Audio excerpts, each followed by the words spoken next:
नमस्कार, सुप्रभात। स्वागत एक बार पुनः आप सभी का सब रंग कार्यक्रम में।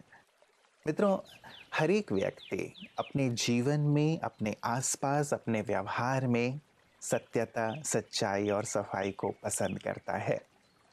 हमें गुस्सा तब आ जाता है, लोग कहते हैं, जब लोग हमसे झूठ बोलते हैं। वैसे वो बहुत अच्छे होते हैं, लेकिन जब कोई छल करता है, कपट करता है, झूठ बोलता है, तो क्रोधित हो जाते हैं। वास्तव में सच्चाई हर एक व्यक्ति की चाहना है। हम ये सोचते हैं कि हर एक मेरे साथ सच्चा रहे, तो हमें भी सच्चा बन कर के ही रहना है। और एक बहुत ही सुंदर सी बात हम हमेशा से सुनते आए हैं कि जहाँ सच्चाई है वहाँ परमात्मा का वास होता है। और ये भी हम सुनते आए हैं कि सत्य की नाव हिलती डुलती ज़रूर है, लेकिन डूबती कभी भी नहीं।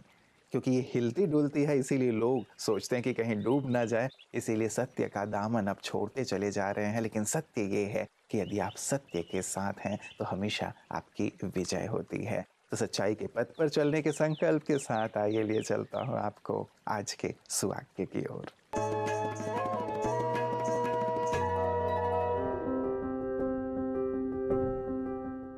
सत्य को अपना साथी बनाओ तो आपकी नैया कभी डूब नहीं सकती।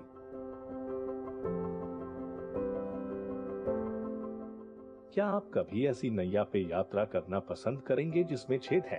अगर मांझी का काम है आपको आपके गंतव्य स्थल तक सुरक्षित तरीके से पहुंचाना, तो यह आपका भी कर्तव्य है कि आप अपनी सुरक्षा के लिए खुद जिम्मेवार रहें।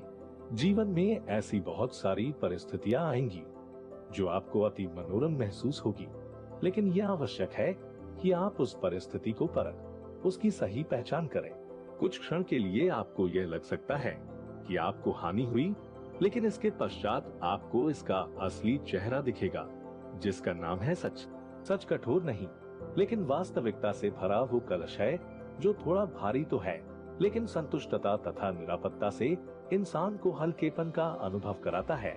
इतना सक्षम बनाता है कि कोई भी परिस्थिति में वो इंसान कभी डूबे नहीं, लेकिन सच की सवारी पे तैरकर अपने मुकाम पर पहुंच जाए। मित्रों, जब सच्चाई की बात हो रही है तो एक बात मेरे जेहन में आ रही थी कि जब कभी भी हम डॉक्टर के पास जाते हैं तो वहाँ भी हर बात सच्चाई से बताते हैं। यदि हम सच्चाई से बात ना बताएं तो डॉक्टर हमारा सही सही इलाज नहीं कर पाएंगे। तो यहाँ जिस प्रकार हम सच्चाई के साथ चलते हैं, क्या वैसे ही जीवन में सच्चाई के साथ नहीं चला जा सकता? परमात्मा भी सच्चाई को बहुत पसंद करते हैं, इसीलिए उन्हें सत्यता का सागर भी कहा जाता है और सुप्रीम सर्जन भी वो हैं। यदि हम उनके साथ सच्चे रहते हैं तो उनसे जो हीलिंग एनर्जी हमें प्राप्त होती है वो भी हमारे तन और मन को दुरुस्त करती है। तो आइए इसी सुंदर सच्चाई के साथ चलते हैं अपने अगले सेगमेंट आपकी सेहत आपके हाथ की ओर, जहां हम लगातार बात कर रहे हैं मानसून में होने वाली बीमारियों की। और आज बात है आंखों में जो छोटी फुंसी हो जाती है इस सीजन में, उस पर सुंदर प्रकाश। आज हम आंखों में होने वाली एक बीमारी जिसको हम स्टाई कहते हैं, इसको हिंदी में आंखों में फुंसी हो जाना भी कहते हैं, इसके बारे में विशेष चर्चा करेंगे। बारिश के दिनों में ये विशेष हो सकता है, स्पेशली जब गर्मी का एंड और बारिश की शुरुआत होती है तो वातावरण में नमी की मात्रा बढ़ जाती है। आंखों के अंदर एक तरह का ग्लैंड होता है जिसको मेबोबियन ग्लैंड बोलते हैं, और इसकी जो डक्ट्स होते हैं वो ब्लॉक होने की वजह से बैक्टीरिया और वायरसेस को ग्रो करने के लिए कंड्यूसिव एनवायरनमेंट मिल जाता है। इससे पेशेंट को काफ़ी तकलीफ़ महसूस होती है। आंखों के पलकें सूज जाती हैं, आंखों से पानी आता है। कई बार पेशेंट्स कुछ आंखों से डिस्चार्ज का भी कंप्लेन करते हैं। इसका इलाज बहुत सिंपल है, गर्म सेक करना, इम्पॉर्टेंट एंटीबायोटिक ड्रॉप्स हैं, ऑइंटमेंट हैं, लेकिन ये सभी हम डॉक्टर की सलाह पर ही करें। स्टाई की प्रिवेंशन के लिए हमें पहले तो ये जानना होगा कि ये एक इन्फेक्शन है, तो इन्फेक्शन को प्रिवेंट करने के लिए हम जो भी कर सकते हैं वो करें। जितनी ज़्यादा हाइजीन केयर ले सकते हैं वो ले। फर्स्ट ऑफ ऑल, हम आँखों को बार बार रब ना करें, गंदी हाथों से बिल्कुल ना करें, अपनी चीज़ों को शेयर ना करें। जैसे कई बार हम अपने टॉवल, हैंकी दूसरों से शेयर कर देते हैं, अपनी फैमिली मेम्बर्स से, ऐसा बिल्कुल ना करें। हम अगर बाहर निकल रहे हैं तो डस्ट को अवॉइड करने के लिए प्रोटेक्टिव मेजर्स ले। आई प्रोटेक्टिव ग्लासेस आते हैं, उनका यूज़ करें। स्विमिंग पूल में जाना अवॉइड करें। खुद से अपना इलाज ना करें। अगर खुद से इलाज करते हैं तो इसके परिणाम भी आपको गंभीर मिल सकते हैं। मित्रों, एक सुंदर सी बात सत्य के बारे में और कही जाती है कि सच तो बिठो नच, अर्थात जो सच होता है वो खुशी में नाचता रहता है, और जो सच होता है उसी की बात लोगों को प्रभावित करती है, उसी की बात लोगों के हृदय में उतरती है और उनके भी जीवन में परिवर्तन लाती है, और साथ ही उनके साथ बैठना चाहते हैं लोग, उनके अनुभवों को सुनना चाहते हैं। और यही कारण है कि विशिष्ट जन की बातें विशेष में हम ऐसे ही विशिष्ट अतिथियों को आमंत्रित करते हैं जो अपने जीवन के प्यारे और सुंदर से अनुभव हमारे साथ साझा करते हैं। तो आज देखते हैं कि हमारे साथ अपने इन सुंदर अनुभवों के साथ कौन है। सबसे पहली बात तो अंदर एंटर करते ही ऐसा लगा कि हम इस दुनिया में नहीं हैं। ऐसा लगा कि स्वप्न लोक में आ गए हैं, जन्नत में आ गए हैं। और हर चीज़ इतनी मेटिकुलसली ऑर्गेनाइज्ड, और सेवा भावना जो है ना, जितनी भी बार कहूँगा मैं वो कम है। और हर कोई इंसान मतलब आपकी मदद के लिए आपको कुछ भी पूछना चाहे, राह चलता इंसान भी खड़े होकर आपको बताना शुरू कर देगा, आपसे पूछेगा कि आप ठीक हैं। ऐसा आम जिंदगी में नहीं होता है। जी, सब अपने अपने में बिजी रहते हैं। हाँ, बहुत आनंद आया, सच में बहुत आनंद आया। और ये 5-6 दिन कैसे गुजरे ये पता ही नहीं। और पिछले 2 या 3 दिन से याद ही नहीं कि ये दवाई लेनी है नहीं लेनी है। इतना बिना स्ट्रेस के, मतलब अगर ये आम जिंदगी ऐसे हो जाए तो मतलब कल एक्सपीरियंस शेयरिंग में मैंने बोला भी था कि ये अपने आप में अंदर ढालने की कोशिश करूँगा। और मैंने कुसुम दीदी को देखा, मैं बहुत इंस्पायर हुआ उनसे।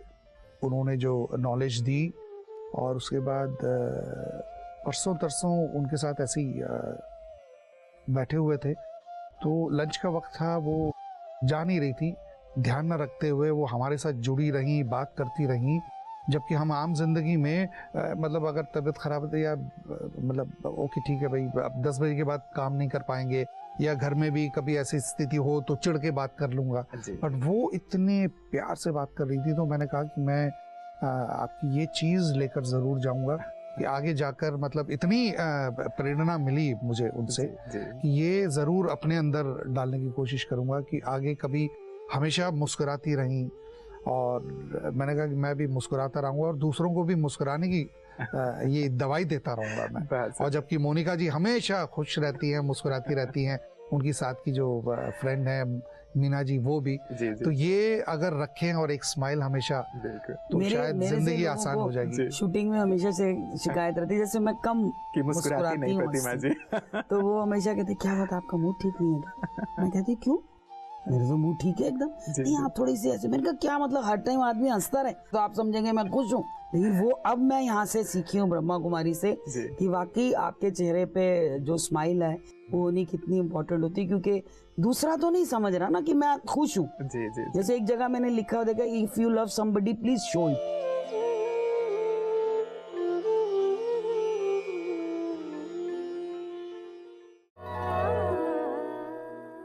मित्रों, सत्य और जीवन मूल्य सचमुच व्यक्ति को शिखर की ओर लिए चलते हैं, भले देर से ही सही। जैसे कहा जाता है कि सत्य का सूर्य अवश्य उदित होता है, उसे कभी भी दबाया नहीं जा सकता।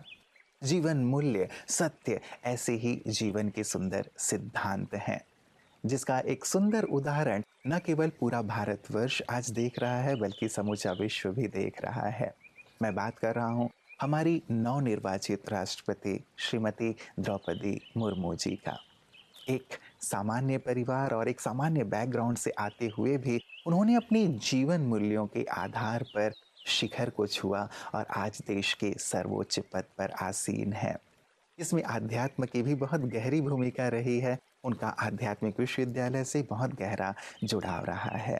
तो हम सबकी बहुत सारी शुभकामनाएं आदरणीय महामहिम जी को, और यही शुभकामनाएं और बधाइयाँ प्रजापिता ब्रह्मा कुमारी ईश्वरीय विश्वविद्यालय भी उन्हें दिल से अर्पित कर रहा है।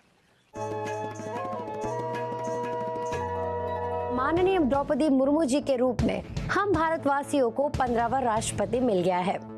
उनकी सर्वोच्च प्राप्ति के लिए ब्रह्मा कुमारी संस्था द्रौपदी मुर्मू जी को लाख लाख बधाइयां दे रहा है। द्रौपदी मुर्मू जी की जिस अदम्य क्षमता को आज पूरा विश्व देख रहा है, उसे ब्रह्मा कुमारी संस्था ने वर्षों पहले ही देख लिया था। एक भारतवासी होने के नाते उनके राष्ट्रपति बनने पर तो सभी को बहुत खुशी है, लेकिन ब्रह्मा कुमारी संस्था के प्रत्येक सदस्य के लिए गर्व और दुगनी खुशी की बात है। हमारी राष्ट्रपति माननीय द्रौपदी मुर्मू जी के दिल में भी ब्रह्मा कुमारी इसके लिए अपार स्नेह है। सारे विश्व में स्वच्छता का अभियान चल रहा है। स्वच्छता, बाह्य स्वच्छता की, लेकिन ये संस्था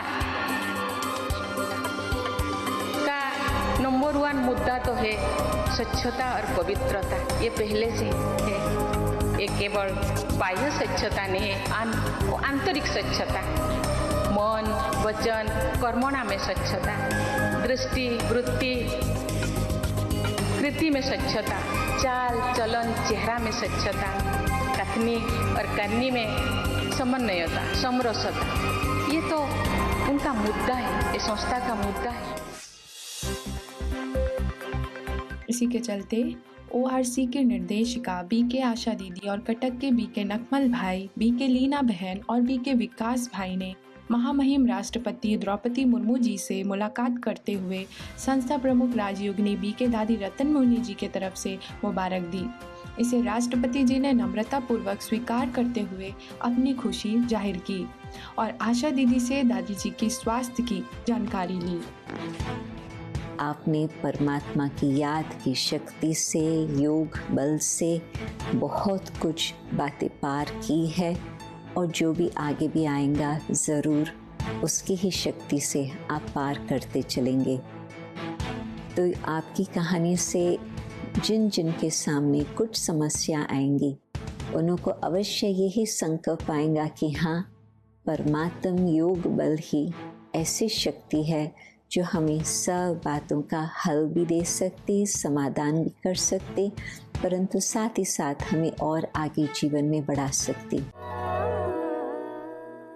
महामहिम राष्ट्रपति जी का जीवन सचमुच हम सब के लिए आदर्श, जिन्होंने अपने जीवन में सचमुच समर्पण भाव के आधार पर, निस्वार्थ सेवा के आधार पर, औरों को देने के भाव के आधार पर और साथ ही ईश्वर के साथ जुड़ाव के आधार पर शिखर को छुआ है। हम सब भी अपने जीवन में इन सुंदर मूल्यों को ग्रहण करें, क्योंकि मूल्य हमें मूल्यवान बनाते चले जाते हैं। सत्यता है, सच्चाई है, सफाई है, ये सारे ही गुण सचमुच कोई भी संसार में ऐसा व्यक्ति नहीं होगा जिससे प्रिय ना हो। यदि इसे हम अपने जीवन में शामिल कर लेते हैं, हमारा जीवन एक खुशबूदार फूल की तरह महकने लगता है। तो आए महकते हुए फूल बने, सबको प्रेरित करें और शिखर की ओर चलें, अपने महामहिम से भी सुंदर प्रेरणा लेते हुए। आपका दिन बहुत बहुत शुभ हो, मंगलमय हो। इन्हीं शुभकामनाओं के साथ नमस्कार।